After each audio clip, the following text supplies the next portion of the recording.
कौटिल्य का सप्तांग सिद्धांत। यह राज्य के साअवयवी या जैविक सिद्धांत के अनुसार है। राज्य जीव की तरह है जिसके 7 अंग होते हैं।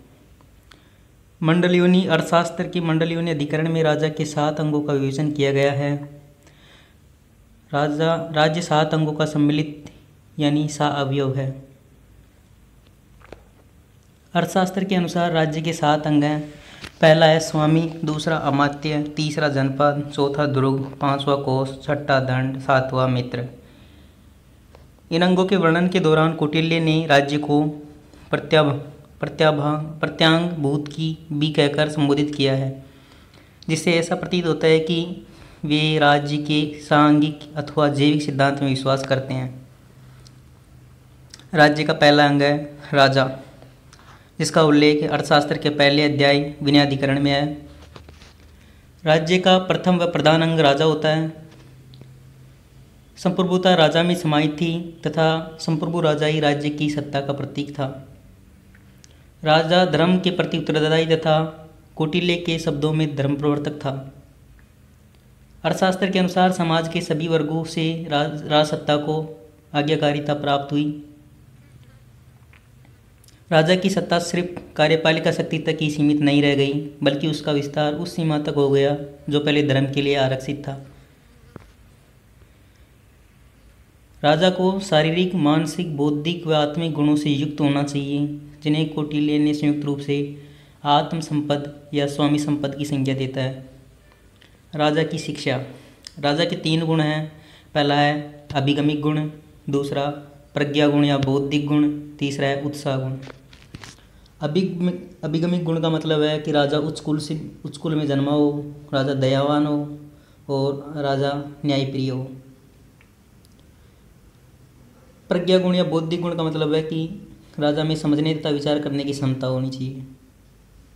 उत्साह गुण का मतलब है कि राजा में वीरता, शीघ्र निर्णय करने की क्षमता तथा मानसिक रूप से शक्तिशाली होना चाहिए। उपयुक्त तीनों गुणों को सामूहिक रूप से स्वामी संपद या राजा की संपत्ति के नाम से जाना जाता है। इन सभी गुणों को लेकर कोई राजा जन्म नहीं लेता। अतः कौटिल्य ने महान यूनानी दार्शनिक प्लेटो 428 से 338 ईसा पूर्व के समान राजा की शिक्षा के संबंध में एक वृहद कार्यक्रम प्रस्तुत किया। कौटिल्य के अनुसार प्रथम चरण में राजा को आनुवंशिकी अर्थात अथवा दर्शन शास्त्र, जिसे 3 धाराओं सांख्य, योग तथा लोकायत द्वारा प्रस्तुत किया गया है का अध्ययन करना चाहिए। आनुवंशिकी ज्ञान की अन्य शाखाओं पर प्रकाश डालता है तथा सभी कार्यों तथा कर्तव्यों को एक बौद्धिक आधार प्रदान करता है। दूसरे चरण में कौटिल्य राजा को त्रयी अथवा 3 वेदों ऋग्वेद, यजुर्वेद तथा सामवेद के अध्ययन की सलाह देते हैं। तीसरे चरण में कौटिल्य वार्ता अर्थात अर्थशास्त्र तथा दंड नीति अर्थात राजनीति विज्ञान के अध्ययन की अनुशंसा करते हैं। वार्ता के अध्ययन से राजा के आर्थिक जीवन को समझने तथा सुनियोजित करने की क्षमता का विकास होता है। दंड नीति का ज्ञान राज्य की शांति तथा व्यवस्था को बनाए रखने के लिए आवश्यक है, जो राज्य के विकास, अर्थ की प्राप्ति तथा योगक्षेम के लिए प्रयोजनीय है। प्लेटो के विपरीत कौटिल्य ने अपने राजा को एक सांसारिक पुरुष का जीवन व्यतीत करने की बात कही है। उसके अनुसार मनुष्य के जीवन के 3 लक्ष्य हैं। पहला धर्म, दूसरा अर्थ और तीसरा काम की प्राप्ति। इन तीनों में कौटिल्य अर्थ को सबसे अधिक महत्व देते हैं, क्योंकि अन्य 2 की प्राप्ति इसी पर निर्भर है। राजा के कर्तव्य। कौटिल्य राजसी पितृवाद के सिद्धांत के समर्थक थे। कौटिल्य हैं जो राजसी पितृवाद सिद्धांत के समर्थक हैं। उन्होंने राजा को राज्य में बसे नए लोगों के साथ वैसा ही व्यवहार करने का निर्देश दिया है जो कि पिता अपनी संतान के साथ करता है। राजा के लिए शिक्षा अनिवार्य है।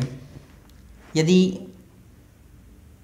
राजा अशिक्षित होगा तो घुन लगी लकड़ी की तरह अशिक्षित राजकुमारों से राजकुल नष्ट हो जाता है।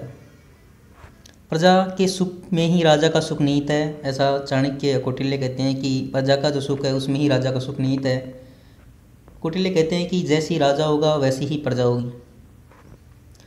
राजकुमार की विनय की शिक्षा पूर्ण तब होगी जब वह अपनी कामेंद्रियों को अपने वश में कर 6 दोष जिन्हें सहशत्रु के नाम से जाना जाता है पर विजय प्राप्त कर लेगा।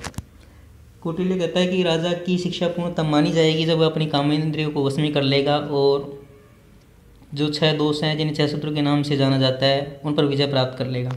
ये जो 6 शत्रु हैं वो निम्न है। कौटिल्य ने राजा को 6 शत्रु जैसे पहला है काम, दूसरा क्रोध, तीसरा है लोभ, चौथा है दंभ, पांचवा अभिमान और छठा अहंकार तथा अति विलासता पर नियंत्रण प्राप्त कर अपनी इंद्रियों को वश में करने की सलाह दी है। कौटिल्य के अनुसार राजा तथा प्रजा का संबंध एक प्रकार से स्वामी तथा दास जैसा है। उन्हें अपनी राजतंत्र की विचारधारा को पितृ से उदार निरंकुशवाद के सिद्धांत पर आधारित किया है। पिता के समान उदार निरंकुशवाद के सिद्धांत पर आधारित किया है इसने राजतंत्र की विचारधारा को। पितृवाद कौटिल्य के अर्थशास्त्र में हर स्थान पर झलकता है। कौटिल्य का राजा प्लेटो के फिलोसफर किंग की तरह ही है। कौटिल्य राजा में आदर्श रूप देखता है। उसका राजा सर्वगुण संपन्न एक आदर्श व्यक्ति है। कौटिल्य के राजा संबंधी विचार प्लेटो के दार्शनिक राजा के समान ही हैं। कौटिल्य के अनुसार एक चक्रवर्ती राजा में 3 गुण होने चाहिए। पहला बुद्धिमत्ता, दूसरा सैनिक शक्ति, तीसरा वित्तीय सावधानी। कौटिल्य कहता है कि एक चक्रवर्ती राजा में 3 गुणों, एक तो बुद्धिमत्ता होनी चाहिए, दूसरी सैनिक शक्ति होनी चाहिए और तीसरा वित्तीय सावधानी। कौटिल्य लोक कल्याणकारी राज्य का समर्थक है। निरंकुश व अत्याचारी राजा की अपेक्षा राजा का प्रशय होना ही न होना ही अच्छा है। अर्थात निरंकुश और अत्याचारी राजा की बजाय तो राजा न हो वही अच्छा है। कौटिल्य का राजा निरंकुश नहीं हो सकता, राजा पर नियंत्रण के साधन है। कौटिल्य का राजा है जो कभी निरंकुश नहीं हो सकता। राजा पर नियंत्रण के लिए अनुबंधवाद, धार्मिक नियम, रीति रिवाज, मंत्री परिषद, जन नियंत्रण, राजा का शिक्षण व प्रशिक्षण है। राजा पर नियंत्रण करने के लिए अनुबंधवाद है, धार्मिक नियम है, रीति रिवाज है, मंत्री परिषद है, जन नियंत्रण है, राजा का शिक्षण व प्रशिक्षण है। अर्थशास्त्र के प्रथम अधिकरण विनय अधिकरण में राजा के जीवन व व्यवहार का वर्णन है। शासक के व्यक्तिगत गुण, जो राजा होता है उसमें कौन से व्यक्तिगत गुण होने चाहिए। कौटिल्य ने मनु की भांति ही राजा में 3 प्रकार के गुणों की अपेक्षा की है। पहला, राजा का उच्च नैतिक चरित्रवान हो। पहला, राजा एक उच्च नैतिक चरित्रवान व्यक्ति होना चाहिए। दूसरा है कर्तव्य के निर्वहन में सक्षम होना चाहिए। तीसरा, निष्ठावान हो, संयमित हो। राजा की दिनचर्या को दिवस के 8 और रात्रि के 8 भागों में बांटा है। राजा के प्रकार, मानसिक प्रवृत्ति के आधार पर राजा को 3 भागों में बांटा है। 3 प्रकार के राजा होते हैं मानसिक प्रवृत्ति के आधार पर। पहला, धर्म विजयी राजा, यह सबसे श्रेष्ठ प्रकार का है। ऐसा राजा गौरव व प्रतिज्ञा पाकर ही संतुष्ट हो जाता है। दूसरा है लोभ विजयी राजा, यह धन व भूमि के उपरांत संतुष्ट हो जाता है। और तीसरा है असुर विजयी राजा, यह धन भूमि के साथ साथ स्त्री व पुत्र प्राप्ति के बाद संतुष्ट होता है। कौटिल्य एक नए राजा की बजाय अस्वस्थ पुराने राजा को ज़्यादा श्रेष्ठ मानते हैं, क्योंकि पुराने राजा को परंपराओं का ज्ञान होता है तथा परंपराओं के नियंत्रण में रहता है। कौटिल्य निम्न कुल की बजाय उच्च कुल के राजा को श्रेष्ठ मानता है, क्योंकि जनता उनकी आज्ञा आसानी से मान लेती है। यह तर्क स्पष्ट है। राजवंशीय आनुवंशिकी सिद्धांत की स्थापना करता है। कौटिल्य कहता है कि एक निम्न कुल के राजा की बजाय उच्च कुल का राजा श्रेष्ठ होता है, क्योंकि जो उच्च कुल का राजा होता है उसकी बातें प्रजा आसानी से मान लेती है। कौटिल्य की इस बात से स्पष्ट होता है कि कौटिल्य राजवंशीय आनुवंशिकता सिद्धांत की स्थापना करता है। कौटिल्य एक यथार्थवादी व व्यवहारवादी दार्शनिक है, इसलिए उसे अर्थशास्त्र में आगमनात्पत्ति तथा ऐतिहासिक पद्धति का प्रयोग किया है। अब दूसरा है अमात्य, जिसे जो मंत्री पद के समान है। मंत्रियों को अमात्य कहा जाता है, जबकि प्रधानमंत्री को महामात्य। राजा व अमात्य एक गाड़ी के 2 पहिए हैं जो एक दूसरे के बिना बेकार हैं। ऐसा कौटिल्य कहता है कि राजा और अमात्य दोनों एक ही गाड़ी के 2 पहिए हैं जो एक दूसरे के बिना बेकार हैं। मंत्री परिषद, कौटिल्य के शासन की शक्ति को संस्थागत शक्ति माना है तथा राजा से अपेक्षा की कि वह अपने समस्त कार्य मंत्री परिषद की सहायता से पूर्ण करे। मंत्री परिषद की राय राजा के लिए बाध्यकारी नहीं थी। एक संस्था के रूप में मंत्री परिषद के सदस्यों की संख्या के विषय में निश्चित व व्यवहारिक दृष्टिकोण का प्रतिपादन किया। कौटिल्य के अनुसार मंत्रिपरिषद में 3 या 4 मंत्री होने चाहिए। मंत्रिपरिषद में 4 से अधिक मंत्री रखे जाने के पक्ष में कौटिल्य नहीं था, क्योंकि संख्या अधिक होने पर गोपनीयता भंग होने का खतरा हो जाएगा। मंत्रिपरिषद के सदस्यों की संख्या के विषय में राजा को परिस्थिति और आवश्यकता अनुसार व्यवहारिक दृष्टिकोण अपनाने की सलाह दी है। मंत्रियों की 2 संस्थाओं का उल्लेख कौटिल्य ने किया है। पहली है मंत्रियों की सभा या राज्यसभा, दूसरी है मंत्रिपरिषद। कौटिल्य ने मंत्रिपरिषद के निम्न कार्य बताए हैं। मंत्रिपरिषद का एक काम है कि राजा और उसके शत्रु के संबंध में विचार रखना, अर्थात आंतरिक व बाह्य दोनों विषयों पर विचार करना। दूसरा काम है कि जिन कार्यों का प्रारंभ न किया गया हो उन्हें प्रारंभ करें। तीसरा काम है कि पूर्ण कार्यों को आवश्यकता अनुसार संशोधन एवं परिमार्जन करें। चौथा है आज्ञाओं का पालन करें। अब मंत्रियों पर नियंत्रण, कि मंत्रियों पर नियंत्रण किस प्रकार रखा जाएगा। मंत्रियों पर नियंत्रण के लिए उपदा परीक्षण को अपनाया गया है। उपदा परीक्षण में है कि मंत्रियों की नियुक्ति हेतु चारित्रिक सत्यापन को उपदा परीक्षण कहा जाता है। कौटिल्य ने मंत्रियों पर नियंत्रण के लिए गुप्तचरों के माध्यम से समय समय पर अमात्यों की 4 प्रकार की परीक्षाओं का उल्लेख किया है। पहला है धर्मोपदा, दूसरी कामोपदा, तीसरी अर्थोपदा और चौथी भयोपदा। धर्मोपदा का मतलब है कि धर्म के द्वारा अमात्य के हृदय की पवित्रता का परीक्षण करना। दूसरा है कामोपदा, इसके अनुसार स्त्री समागम के अवसर उपस्थित करने के द्वारा उसके चाल चलन का परीक्षण करना। तीसरा है अर्थोपदा, गुप्त उपायों द्वारा मंत्री को धन का लोभ देकर उसके आचरण का परीक्षण करना। भयोपदा, भयभीत करके शासक के विरुद्ध आचरण करने के लिए प्रेरित करने के द्वारा मंत्री की निष्ठा का परीक्षण करना। अमात्य और मंत्री दोनों भिन्न भिन्न थे, फिर भी मंत्री होने के लिए अमात्य पद आवश्यक था, परंतु उसके विपरीत अमात्य पद के लिए मंत्री पद की अपेक्षा न थी। वस्तुतः मंत्री पद अमात्य पद से बड़ा और महत्वपूर्ण था। वास्तव में अमात्य राजकर्मचारियों की एक ऐसी कोटि होती थी जिसमें से उच्च अधिकारी जैसे प्रधानमंत्री, पुरोहित, न्यायाधीश, अन्य मंत्री, समाहर्ता, सन्निधाता, अंतपुर का कर्मचारी, सदान, जंगल आदि के अध्यक्षों की नियुक्ति होती थी। प्रधानमंत्री की योग्यता। अर्थशास्त्र में प्रधानमंत्री के लिए कुछ गुणों को अनिवार्य बताया गया है, जिन्हें अमात्य सम्मत नाम दिया गया है। प्रधानमंत्री में जो आवश्यक गुण होते थे उन्हें अमात्य सम्मत नाम से जाना जाता था। प्रधानमंत्री का अन्य मंत्रियों के साथ संबंध। आधुनिक युग की संसदीय शासन प्रणाली की तरह कौटिल्य का प्रधानमंत्री की stone of the cabinet arc नहीं होता था, तथापि अन्य मंत्रियों की नियुक्ति हेतु परीक्षा तथा कार्यों के निर्धारण आदि में उसका महत्वपूर्ण भूमिका होती थी।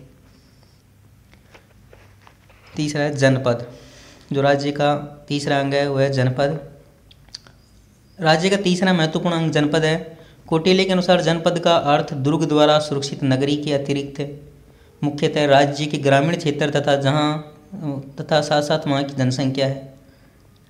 जनता व भूमि जनपद का संगठन। 10 गांवों के समूह को संग्रहण कहा जाता था।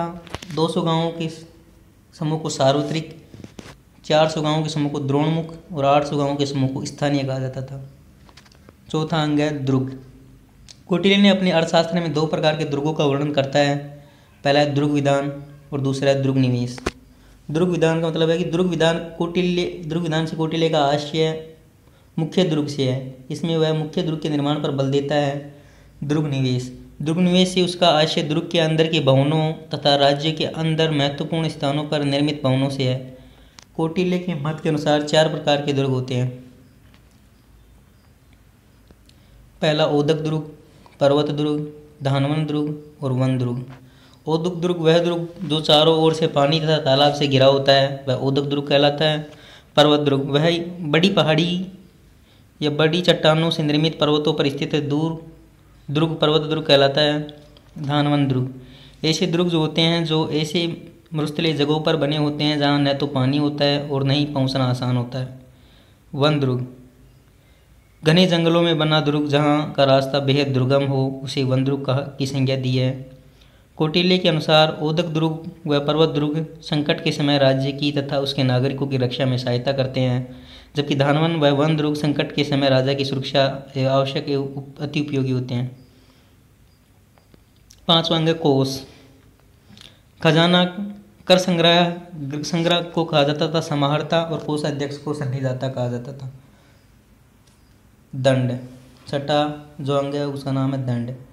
सेना व दंड के अंदर सेना व लॉ एंड ऑर्डर आता था। दंड अप्राप्य वस्तु की प्राप्य में बढ़ोतरी की रक्षा और रक्षा का सही वितरण करता था। राज्य की 7 प्रवृत्तियों में दंड अर्थात सेना का स्थान अत्यंत महत्वपूर्ण है। कौटिल्य के अनुसार सेना 6 प्रकार की होती है। कौटिल्य ने 6 प्रकार की सेनाओं की बात की है। इसमें पहला है मूल सेना, दूसरे भृत्य बल, तीसरा है श्रेणी बल, चौथा है मंत्री बल, पांचवा शत्रु बल और छठा अटवी बल। मूल सेना से तात्पर्य है कि यह मूल सेना होती थी जो राजधानी की रक्षा हेतु रखी जाती थी। भृत्य बल होता था, यह सेना राज्य के नियमित रूप से वेतन प्राप्त करती थी। श्रेणी बल का मतलब है यह सेना राज्य के विभिन्न प्रदेशों में रखी जाती थी। मित्र बल, यह मित्र राज्य की सेना है जो युद्ध एवं संकट काल में सहायता अर्थ प्राप्त होती थी। शत्रु बल, यह शत्रु राज्य की सेना है जो छल कपट से राज्य में प्रवेश कर जाती है। अटवी बल, यह जंगलों की सुरक्षा हेतु नियुक्त की गई सेना है। 7वां राज्य का अंग है मित्र। राज्य के वैदेशिक संबंध मित्रों का सांकेतिक महत्व होता है। यदि किसी राज्य के बहुत सारे मित्र होते हैं तो यह दर्शाता है कि वह व्यक्ति शक्तिशाली है, इसलिए मजबूत का मित्र होना शक्ति का प्रतीक है। कौटिल्य के अनुसार राज्य की उन्नति, विकास तथा संकट के समय राज्य की सहायता मित्र की आवश्यकता होती है। उन्हें 3 प्रकार के मित्रों की चर्चा की है। कौटिल्य ने 3 प्रकार के मित्र बताए हैं। पहला प्राकृतिक मित्र, दूसरा सहज मित्र, तीसरा कृत्रिम मित्र। प्राकृतिक मित्र इसके अंतर्गत राज्य के पड़ोसी राज्य जो कौटिल्य के अनुसार आर्य अर्थात शत्रु राज्य हैं का पड़ोसी राज्य आता है। प्राकृतिक मित्र में जो शत्रु राज्य होता है उसका पड़ोसी राज्य प्राकृतिक मित्र में आता है। सहज मित्र में वो होते हैं जो माता पिता की ओर से रक्त संबंध से जुड़े मित्र सहज मित्र की श्रेणी में आते हैं। कृत्रिम मित्र, धन अथवा जीवन रक्षा के लिए राजा की शरण में आने वाले कृत्रिम मित्रों की श्रेणी में आते हैं। आधुनिक राज्य के अंग व सप्तांग सिद्धांत।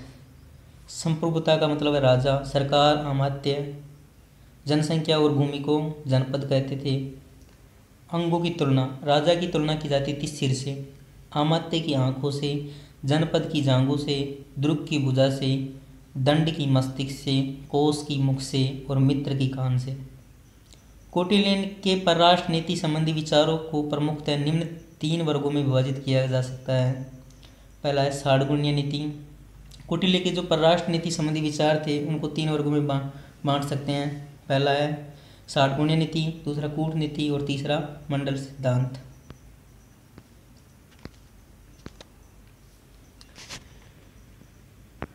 वैदेशिक संबंध या परराष्ट्र नीति। मंडल सिद्धांत का मतलब है पड़ोसी राज्यों के संबंध में मंडल सिद्धांत शक्ति संतुलन सिद्धांत पर आधारित है। मंडल अर्थ का मतलब होता है राज्यों का वर्त या घेरा। इस घेरे में 12 राज्य और 72 प्रवृत्तियाँ आती हैं। मंडल के मध्य में जो राज्य होता है उसे विजुगिसु राज्य होता है। विजुगिसु राज्य विस्तार की इच्छा रखने वाले राजा को विजुगिसु कहा जाता है। और दूसरी जो नीति है षाड्गुण्य नीति, यह पड़ोसी राज्यों के साथ संबंध स्थापित करने की नीति है अर्थात विदेश नीति है।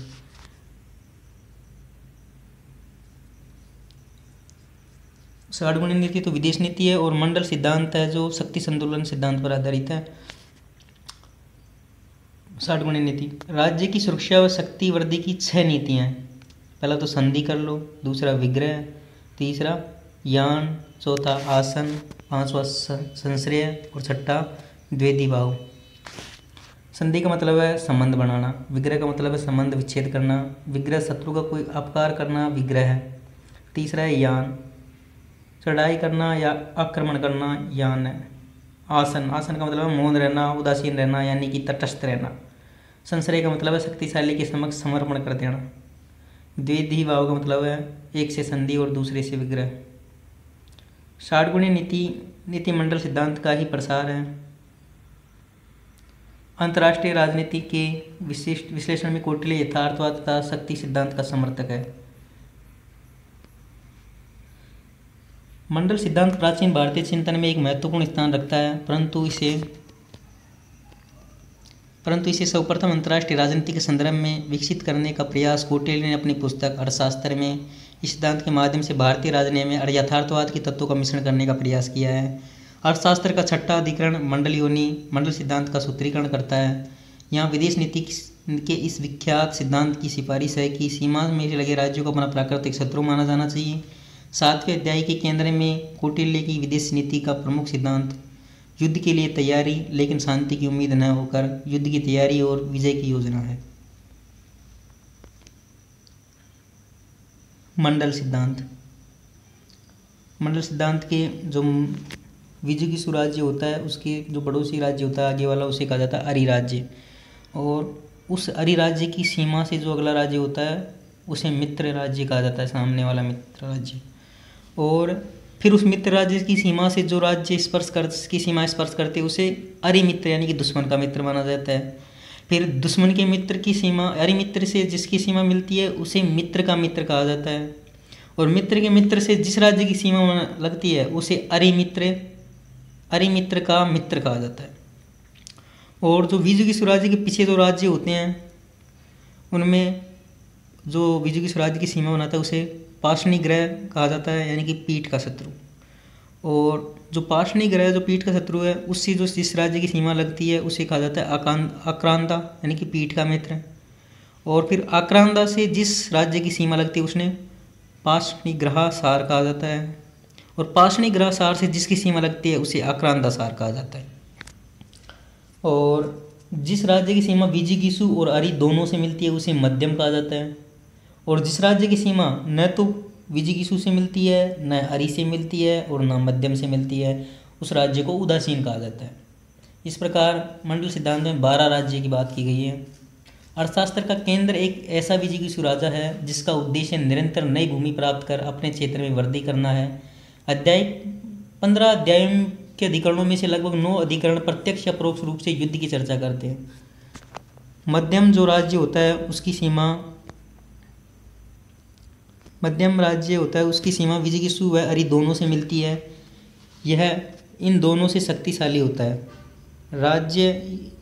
यह ऐसा राज्य होता है जो दोनों से शक्तिशाली है, दोनों की सहायता भी करता है तथा आवश्यकता पड़ने पर दोनों का मुकाबला भी करता है।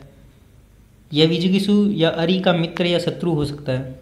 मध्यम जो राज्य होता है वो बफर राज्य होता है। विजिगिसु को इसे अपनी ओर करने का प्रयास करना चाहिए। उदासीन जो राज्य होते हैं यह राज्य पूर्ण तटस्थ व निष्पक्ष होता है। यह विजिगिसु अरि व मध्यम तीनों राज्य की सीमाओं से दूर होता है। यह मंडल का सबसे शक्तिशाली राज्य है। विजिगिसु को इसे अपने साथ मिलाने का प्रयास करना चाहिए। लघु मंडल। प्रत्येक राज्य का एक लघु मंडल होता है जिसमें चार प्रकार के राज्य होते हैं।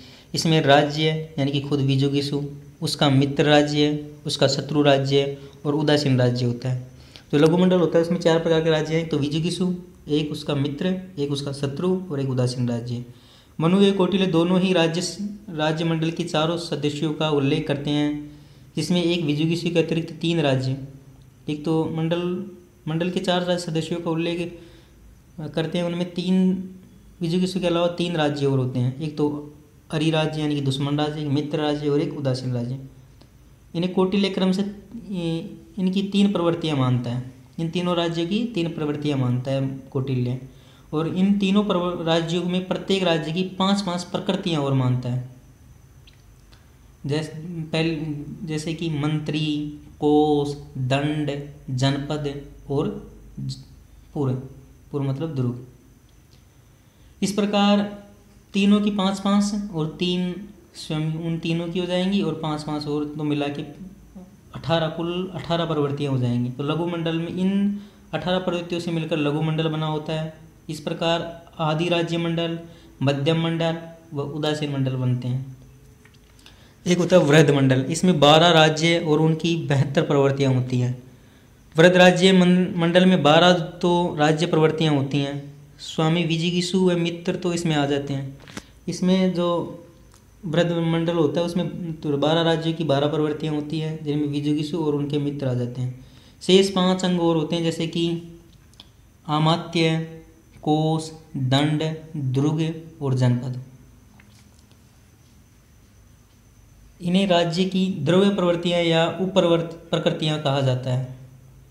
इस प्रकार वृद्धमंडल में 12 तो राज्य की प्रकृतियाँ, 5 द्रव्य प्रकृतियाँ या उपप्रवृत्तियाँ होता है। हर की 5, सबकी 5-5 होती हैं, तो 12 की मिला के 60 हो जाएंगी। तो 60 और 12 मिलाएंगे तो वृद्धमंडल में 12 राज्यों और उनकी 72 प्रवृत्तियाँ होती हैं। अर्थशास्त्र के 6ठे अधिकरण के दूसरे अध्याय में कौटिल्य ने मंडल सिद्धांत का वर्णन किया है। मंडल सिद्धांत का वर्णन कौटिल्य ने अर्थशास्त्र के 6ठे अधिकरण में किया है।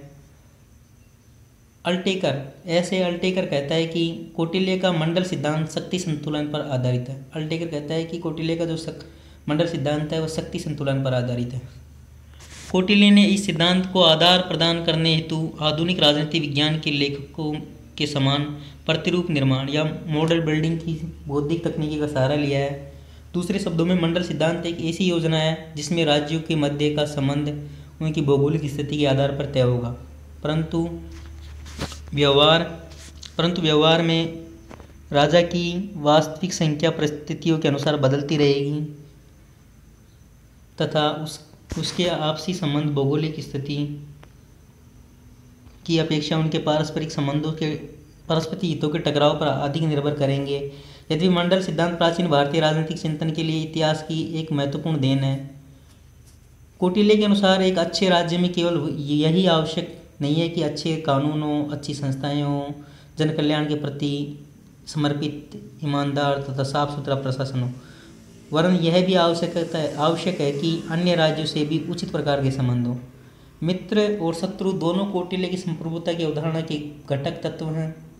कौटिल्य का कहना है कि राज्य के संबंधों का क्षेत्र वन के समान है, जिसमें केवल सिंह शक्ति का ही प्रभुत्व होगा, सैन्य बल व युद्ध। राजा के पास 3 शक्तियाँ होती हैं। पहला तो उत्साही शक्ति, दूसरा होता है प्रभावी शक्ति, तीसरा मंत्र शक्ति। उत्साही शक्ति का मतलब यानी नैतिक बल, यह सबसे ज़्यादा महत्वपूर्ण होता है, नैतिक बल या उत्साही शक्ति। दूसरा प्रकार की जो शक्ति होती है वो है प्रभाव शक्ति, इसमें शस्त्र सामग्री आती है। और तीसरी जो शक्ति होती है मंत्र शक्ति, इसका अर्थ मंत्रणा शक्ति है जो कूटनीति पर आधारित है। विजय किसी की यह शक्ति उसके ज्ञान और सूझबूझ पर आधारित है। युद्ध के 4 प्रकार बताए हैं। पहला तो धर्म युद्ध या प्रकाश युद्ध, दूसरा कूट युद्ध, तीसरा तुष्णीय युद्ध और चौथा माया युद्ध। जो प्रकाश या धर्म युद्ध होता है वो निम्नानुसार युद्ध को प्रकाश या धर्म युद्ध कहा जाता है। कूट युद्ध जो छलकपट से होता है उसे कूट युद्ध कहा जाता है। तुष्णीय युद्ध जो निकृष्ट युद्ध होता है, विष आदि का प्रयोग होता है जिस युद्ध में, उसे तुष्टि युद्ध कहा जाता है। कौटिल्य ने 3 प्रकार के राजदूतों की बात की है।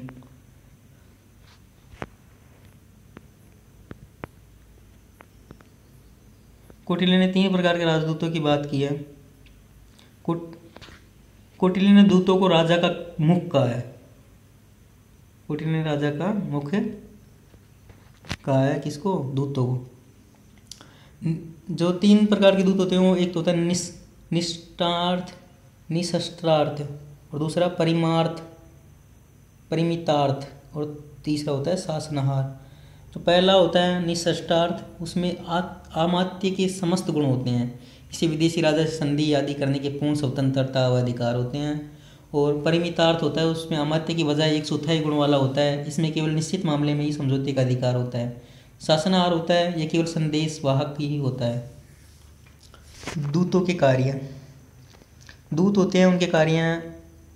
दूत एक तो प्रेषण, मतलब अपने राजा के संदेश को दूसरे राजा तक पहुंचवाना। उनका काम होता है संधिपालक। संधिपालक का मतलब है संधियाँ करना एवं उनका पालन करवाना। मित्र संग्रह, तीसरा काम होता है मित्र संग्रह, अन्य राजाओं के साथ मित्रता करना। चौथा होता है प्रताप, अवसर के अनुसार विदेशी राजा को चुनौती देना। 5वां होता है सुहृद भेद, जिन 2 राजाओं में मैत्री संबंध हो उन्हें परस्पर विग्रह करवाना। और काम होता है उपजाप, विदेशी राज्यों में षड्यंत्र कराना। 4 ज्ञान, विदेशी राज्यों को गुप्त स्वरूप की गतिविधियों को पता करना, ये भी 4 ज्ञान का इसका 4 ज्ञान का मतलब है। पराक्रम, आवश्यकता पड़ने पर पराक्रम प्रदर्शित करना। समाधि मोक्ष, विदेशी राज्य के साथ संबंध बनकर नए संबंधों की स्थापना करना।